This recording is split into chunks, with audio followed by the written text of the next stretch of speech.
കോട്ടയത്തെ UDF സ്ഥാനാർത്ഥി advocate K Francis ജോർജിന് തുറന്ന ജീപ്പിൽ സ്വീകരണമൊരുക്കി വിദ്യാർത്ഥികൾ. KM ജോർജിന്റെ മകന് വേണ്ടി പാട്ടുപാടി വോട്ട് ചോദിച്ച് PJ ജോസഫിന്റെ മകനും.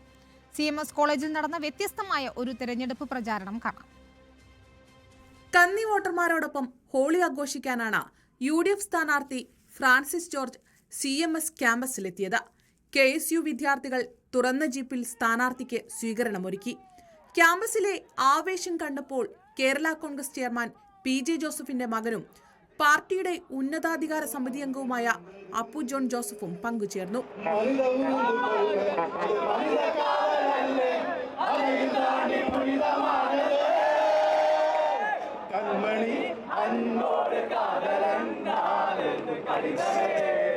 നേതാക്കൾക്കൊപ്പം വിദ്യാർത്ഥികളും ഏറ്റുപാടിയപ്പോൾ ഹോളി ആഘോഷം കൂടുതൽ വർണ്ണാഭമായി.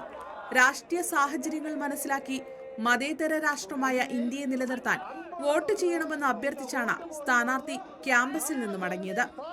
റിപ്പോർട്ടർ, കോട്ടയം.